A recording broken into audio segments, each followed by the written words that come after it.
हर हर महादेव। श्री शिवाय नमस्तुभ्यम भक्तों। 4 अगस्त सावन के अंतिम सोमवार पर खा लेना 3 यह चीजें छप्पर फाड़ कर होगी।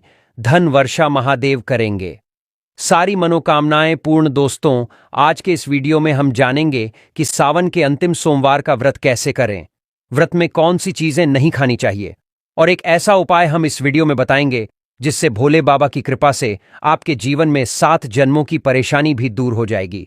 लेकिन उससे पहले इस वीडियो को लाइक करके कमेंट में लिख दें, हर हर महादेव, ओम नमः शिवाय। दोस्तों, सावन का महीना शिव भक्तों के लिए प्यार की सौगात लेकर आता है। यही वह महीना है जिसे हम प्यार का महीना भी कहते हैं। पक्षियों की चहचहाट मधुर संगीत में बदल जाती है, वर्षा ऋतुओं का आगमन होता है, प्रकृति जगमग्न हो जाती है, खूबसूरत शब्दों में आपस में बातें करती है। सावन में भगवान शिव धरती पर आकर अपने हर भक्त के घर में वास करते हैं और उनकी सच्ची भक्ति से धन धान्य करते हैं। सावन का हर एक दिन बहुत ही शुभ माना जाता है, हर दिन पवित्र होता है। लेकिन शिव पुराण में सावन महीने में पड़ने वाले अंतिम सोमवार व्रत को लेकर कई नियमों के बारे में बताया गया है, जिसका अगर कोई व्यक्ति पालन नहीं करता है तो पूरे महीने की गई पूजा साधना क्रिया व्यर्थ हो जाती है। भगवान भोलेनाथ उस व्यक्ति से रुष्ट हो जाते हैं। लेकिन सोमवार के व्रत की बात ही कुछ और होती है, क्योंकि यह बहुत ही पवित्र और शुभ दिन होता है। इस दिन व्रतधारी व्रत रखकर संपूर्ण फलों की प्राप्ति करते हैं। दोस्तों, आप सभी जानते ही हैं कि सावन की शुरुआत 11 जुलाई से हो चुकी है और इसकी समाप्ति 9 अगस्त को होने वाला है। और दोस्तों, इस बार 9 अगस्त यानी शनिवार के दिन ही रक्षाबंधन का त्योहार भी मनाया जाएगा और 9 अगस्त को शनिवार के दिन ही रक्षाबंधन के संपूर्ण होने 7 सावन समाप्त हो जाएंगे। ऐसे में सावन का जो अंतिम सोमवार है वह 4 अगस्त के दिन पड़ेगा और इसी दिन आपको भगवान शिव और माता पार्वती का आशीर्वाद प्राप्त करने के लिए यह चीज जरूर से खा लेना है। महादेव की कृपा से आपके जीवन की हर परेशानी होगी दूर और जीवन में जो धन को लेकर समस्याएं थीं वह भी हमेशा के लिए समाप्त हो जाएंगी। तो दोस्तों, सबसे पहले तो हम जानते हैं कि सावन के इस अंतिम सोमवार में हमें कौन सा पाप गलती नहीं करनी चाहिए जिससे कि भगवान शिव हमसे नाराज ना हो। और सावन अंतिम सोमवार व्रत में यह सब्जियां और फल तो कभी मत खाना, नहीं तो भगवान भोले बाबा आपसे क्रोधित हो सकते हैं, आपका व्रत टूट सकता है। आइए जानते हैं कुछ ऐसी सावधानियां जिसे भूलकर भी नहीं करना चाहिए। दोस्तों, नंबर 1, शास्त्रों में कहा गया है कि व्रतधारी को उधार मांगकर सब्जियां फल आदि नहीं खाने चाहिए, इससे पाप लगता है और व्रत अधूरा रह जाता है। सावन का अंतिम सोमवार का व्रत हो या कोई भी व्रत क्यों ना हो, पड़ोसियों से मांगकर भी व्रत आदि में फल नहीं खाने चाहिए। व्रत में उधार मांगकर खाने से व्यक्ति का व्रत झूठा हो जाता है। ईश्वर की शरण में आने पर व्यक्ति को झूठ नहीं बोलना चाहिए, कर्ज नहीं लेना चाहिए, चुगली आदि नहीं करनी चाहिए, उधार मांगकर भी नहीं खाना चाहिए। अगर आपको कोई अपनी मर्जी से खाने के लिए व्रत में कुछ देता है तो उसे आप खा सकते हैं, लेकिन व्रत में कम से कम उधार मांगकर फल आदि नहीं खाना चाहिए। इससे पाप लगता है और व्यक्ति की पवित्रता भंग हो जाती है। दोस्तों, नंबर 2, सावन के अंतिम सोमवार के व्रत में आपको नाशपाती नहीं खाना चाहिए। दरअसल इस फल का नाम नाश यानी नाश करने वाला होता है, इसीलिए इस फल को व्रत में नहीं खाना चाहिए। व्रत आदि को छोड़कर किसी और दिन आप कभी भी खा सकते हैं, लेकिन अगर जिस दिन आपका व्रत हो उस दिन नाशपाती का सेवन नहीं करना चाहिए। भगवान को भी नाशपाती नहीं चढ़ाना चाहिए। दोस्तों, नंबर 3, कुत्तू या सिंघाड़े का आटा खाने से भी आपका व्रत टूट सकता है। आपको बता दें, लंबे समय से रखा हुआ आटा आपका व्रत भंग कर सकता है। दरअसल पुराने आटे में घून आदि कीड़े वगैरह पड़ जाते हैं जो ठीक तरह से दिखाई भी नहीं देते। ऐसा आटा खाने पर दरअसल आप मांस का सेवन करते हैं और व्रत में कीड़े खाना घोर पाप के बराबर माना गया है और आपका व्रत भी भंग हो जाता है। व्रत में ताजा आटा खाना चाहिए। लंबे समय से रखे हुए आटे में कीड़े पड़ जाते हैं, ऐसा कभी ना करें। व्रत हमेशा शुद्धता में ही रखना चाहिए। सावन का महीना बड़ा ही पवित्र महीना माना गया है। दोस्तों, सावन के अंतिम सोमवार में महादेव को ऐसे बेलपत्र कभी मत चढ़ाना, बहुत ही अशुभ माना जाता है। दोस्तों, पौराणिक मान्यताओं के अनुसार बेलपत्र चढ़ाने से शिव जी का मस्तक शीतल रहता है। बेलपत्र से भगवान शिव की पूजा करने से दरिद्रता दूर होती है और व्यक्ति सौभाग्यशाली बनता है। इससे हनुमान जी भी प्रसन्न होते हैं, क्योंकि वे शिव के ही अवतार हैं। और इस बात को शायद ही कोई जानता हो। दोस्तों, पहले आप यह जानें कि बेलपत्र का उपयोग और इसके लाभ कैसे मिलते हैं। दोस्तों, नंबर 1, तीनों लोकों में जितने तीर्थ स्थल प्रसिद्ध हैं, वह सभी तीर्थ स्थल बेलपत्र के मूल भाग में स्थित माने जाते हैं। इस बात को शायद ही कोई जानता हो। दोस्तों, नंबर 2, यदि बेल का वृक्ष घर के बीचों बीच या पूर्व दिशा में लगा हो तो घर में धन धान्य की कोई भी कमी नहीं रहती और परिजन खुशहाल रहते हैं। दोस्तों, नंबर 3, जो व्यक्ति बैल के वृक्ष के मूल भाग की गंध पुष्प आदि से पूजा अर्चना करता है, उसे मृत्यु के पश्चात शिवलोक की प्राप्ति होती है। दोस्तों, अब जानते हैं बेलपत्र से जुड़ी कुछ खास बातें।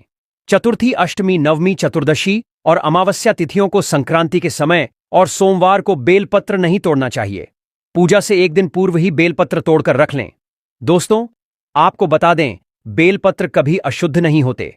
यदि आपको पूजा के लिए नया बेलपत्र नहीं मिल रहे हैं तो आप किसी दूसरे के चढ़ाए हुए बेलपत्र को स्वच्छ जल से धोकर भगवान शिव को अर्पित कर सकते हैं। दोस्तों, बेलपत्र में 3 पत्तियां होनी चाहिए। कटी फटी पत्तियों का बेलपत्र भगवान शिव को अर्पित गलती से भी मत करना।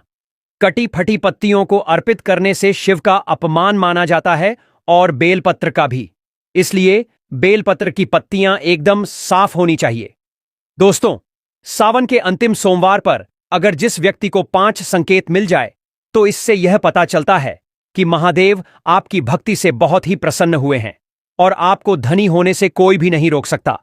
तो चलिए जानते हैं। दोस्तों, नंबर 1, बैल का दरवाजे पर आना।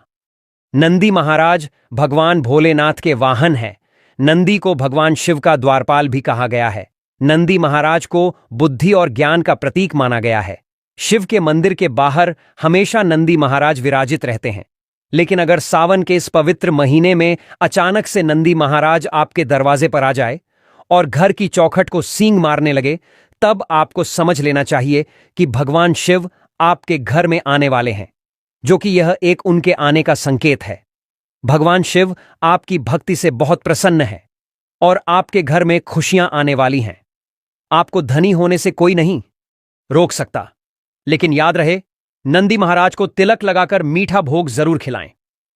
दोस्तों, नंबर 2, सावन के पवित्र महीने में अचानक से आपके सपनों में अगर शिवलिंग दिखाई दे जाए, अर्थात भगवान शिव दिखाई दे जाए, तो इससे आपको यह समझना चाहिए कि अब आपके जीवन से परेशानियों का अंत जल्दी हो जाएगा। भगवान शिव आपकी सच्ची आराधना भक्ति से बहुत खुश है और वह आपके घर में आने वाले हैं। ऐसे में याद रहे, शिव की भक्ति में कोई भी कमी नहीं आनी चाहिए। घर को गंदा मत रखना, क्योंकि आपके घर में भगवान शिव आने वाले हैं। दोस्तों, नंबर 3, शास्त्रों के अनुसार माना गया है कि नीलकंठ भगवान शिव का प्रतीक है। अगर आपके घर में सावन के महीने में नीलकंठ छत पर आकर बैठ जाए तो उसे भूलकर भी मत भगाना, क्योंकि यह भगवान शिव का प्रतीक माना गया है। ऐसे में आपको खुश होना चाहिए, क्योंकि भगवान शिव आपकी भक्ति से बहुत खुश है। शास्त्रों में बताया गया है कि नीलकंठ अगर मनुष्य के घर पर आकर बैठ जाए तो साक्षात घर में महाशिव के आने के संकेत माने गए हैं। अब आपके बुरे दिन जाने वाले हैं। कहते हैं, श्री राम ने इस पक्षी के दर्शन करने के बाद ही रावण पर विजय प्राप्त की थी। दोस्तों, नंबर 4, सावन के पवित्र महीने में अचानक से घर में काला सांप निकल आए तो बहुत ही शुभ माना गया है। इसे बिल्कुल भी ना मारे। यह भगवान शिव के आने का संकेत है। जिनकी भक्ति से महादेव प्रसन्न होते हैं, तब महादेव किसी खास अवसर पर ही अपने दर्शन देते हैं। सावन का महीना बहुत ही पवित्र महीना माना गया है। यही वह महीना है जिसमें भगवान शिव धरती पर आते हैं और उसी घर में अपना वास बना लेते हैं जो सच्चा भक्त होता हो। सपनों में किसी मंदिर में नाग नागिन का जोड़ा देखना बहुत ही शुभ माना गया है। यह घर में शिव के आने के संकेत हैं। अब आपको खुश होने की जरूरत है। दोस्तों, नंबर 5, सावन के शुभ अवसर पर सोमवार के दिन डमरू की आवाज, घंटियों की आवाज सुनाई दे जाए तो यह अत्यंत शुभ माना गया है। इसका अर्थ यह है कि भगवान भोलेनाथ आपसे प्रसन्न हैं और जल्दी आपके घर और जीवन में प्रवेश करने वाले हैं, जिससे आपका आर्थिक संकट दूर होकर जीवन में सुख समृद्धि आने वाली है। महादेव आपसे बहुत खुश है। दोस्तों, अगर आपके घर में कोई एक व्यक्ति ऐसा है जो लंबे समय से बीमार चल रहा है, उसका इलाज करा करा कर आप थक चुके हैं, लेकिन उसको कोई भी लाभ नहीं मिल रहा है, तो बस एक काम कीजिएगा। सावन महीने के किसी भी सोमवार के दिन आपको एक शुद्ध लौटा जल लेना है। आपको भगवान भोलेनाथ के मंदिर जाना है। सबसे पहले आपको एक लोटा जल शिवलिंग पर अर्पित करना है। पूरा एक लोटा जल जब आप शिवलिंग पर डाल दें, उसके बाद शिवलिंग पर जो जल गिर रहा हो, जिनको हमारे हिंदू धर्म में जलधारी बोलते हैं, वह गिरता हुआ जल आपको अपने एक लोटे जल में ले लेना है। अब आपको अपने घर आना है। इस एक लोटे जल को अपने घर के मंदिर पर रख देना है। अब इस उपाय को करने के बाद प्रत्येक सोमवार को आपको अच्छी तरीके से नहाना है और इस एक लोटा जल से थोड़ा सा 2-4 बूंद उस बीमार व्यक्ति पर आपको डालना है, जो व्यक्ति बहुत दिनों से बीमार चल रहा है। ये उपाय आप प्रत्येक सोमवार को कीजिए और आप खुद देखेंगे कि उस व्यक्ति के स्वास्थ्य में सुधार आने लग जाएगा। वह व्यक्ति बिल्कुल ठीक होने लग जाएगा। शिव पुराण में लिखा हुआ है कि सावन के सोमवार में शिवलिंग से गिरते हुए जल का छिड़काव अगर बीमार व्यक्ति पर किया जाए तो वह व्यक्ति भगवान शिव की शरण में आ जाता है और वह व्यक्ति बिल्कुल स्वस्थ हो जाता है, बिल्कुल सही हो जाता है। इस बात को अंधविश्वास मत समझिएगा। दोस्तों, इस उपाय को कई लोग करके अपनी बीमारी से मुक्ति पा चुके हैं, तो इस उपाय को आप लोग भी कीजिए। दोस्तों, अगर आपका दुर्भाग्य आपके पीछे पड़ा रहता है, आप इस चीज को लेकर के बहुत परेशान हैं, आपका भाग्य आपका साथ नहीं देता है, तो बस एक काम कीजिएगा। इस सावन महीने के किसी भी सोमवार के दिन आपको किसी भी पूजा घर से एक छोटा सा मोर पंख ले लेना है। बस इस बात का ध्यान रखिएगा, मोर पंख टूटा फूटा नहीं होना चाहिए। अच्छा सा मोर पंख आपको किसी भी पूजा घर में बड़े आसानी से मिल जाएगा। सावन महीने के किसी भी सोमवार के दिन आपको एक लोटा जल लेना है, भगवान भोलेनाथ के मंदिर जाना है। मंदिर जाने के बाद सबसे पहले आपको एक लोटा जल शिवलिंग पर अर्पित करना है। ये जो मोर पंख आप लाए हैं, इसको आपको शिवलिंग से छुआ लेना है और इस मोर पंख को आपको लाना है, अपने कमरे के किसी भी किताब में दबा करके अपने कमरे में रख लेना है, जिस कमरे में आप अपना सबसे ज्यादा समय बताते हैं। सिर्फ इतना उपाय इस सावन महीने के किसी भी सोमवार के दिन कर लीजिए और यकीन मानिए दोस्तों, आपका दुर्भाग्य आपके भाग्य में बदल जाएगा। आपके नवग्रह आपका साथ देना शुरू कर देंगे। अब जिस कार्य को भी शुरू करेंगे, उस कार्य में आपको सफलता प्राप्त होगी, क्योंकि यहां पर आपको देवों के देव महादेव का आशीर्वाद प्राप्त होगा। इसीलिए अगर आप लोग चाहते हैं कि महादेव जी की कृपा हमेशा आप पर बनी रहे, तो कमेंट बॉक्स में लिख दीजिए ओम नमः शिवाय, हर हर महादेव। दोस्तों, बहुत कम लोग यह बात जानते हैं कि रुद्राक्ष भगवान भोलेनाथ के आंसुओं से उत्पन्न हुआ था। और अगर आप इस सावन महीने के किसी भी सोमवार के दिन एक रुद्राक्ष की माला खरीद लेते हैं और एक लोटा जल शिवलिंग पर अर्पित करने के बाद इस रुद्राक्ष की माला को शिवलिंग से छुआ लीजिए और अपने घर पर लाकर स्थापित कर दीजिए और प्रत्येक सोमवार को शिव पुराण पढ़ते हुए इस माला का आपको जाप करना है। इतना उपाय अगर आप सावन महीने के किसी भी सोमवार से शुरू कर देंगे तो यकीन मानिए दोस्तों, भगवान भोलेनाथ का आशीर्वाद आप पर बना रहेगा। आपके ऊपर आने वाली परेशानी, दिक्कत अपना रास्ता बदल लेंगी। शिव पुराण में इस उपाय के बारे में साफ साफ लिखा हुआ है। अब दोस्तों, मान लीजिए आपके लाखों शत्रु हैं जो आपके खिलाफ खड़े हैं।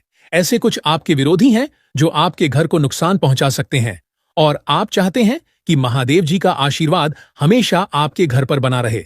तो बस एक काम कीजिएगा, किसी भी सावन के सोमवार के दिन आपको सुबह के वक्त अच्छे तरीके से नहा लेना है, एक लोटा जल लेना है, किसी भी पूजा घर से आपको एक छोटा सा त्रिशूल खरीद लेना है, आपको भगवान भोलेनाथ के मंदिर जाना है, शिवलिंग पर आपको एक लोटा जल अर्पित करना है और त्रिशूल को आपको शिवलिंग से छुआने के बाद लाना है और अपने घर के पूजा घर में स्थापित कर देना है। सिर्फ इतना उपाय आप लोग कर लीजिए और प्रत्येक सोमवार को त्रिशूल को आपको थोड़ी सी धूप दिखा देनी है। दोस्तों, यकीन मानिए, यह एक ऐसा उपाय है जो अगर आपने कर लिया तो आपके लाखों शत्रु भी आपके खिलाफ खड़े होंगे, वह आपका कुछ नहीं बिगाड़ पाएंगे, क्योंकि यहां पर आपको साक्षात महादेव जी का आशीर्वाद वरदान प्राप्त होगा। दूध भगवान शिव को अत्यधिक प्रिय है। शिवलिंग पर दूध हमेशा शुद्ध ताजा गाय का दूध चढ़ाया जाता है। दूध से शिवलिंग का अभिषेक करना अत्यंत पुण्यदायी है। यह शरीर, मन और आत्मा की शुद्धि का प्रतीक है।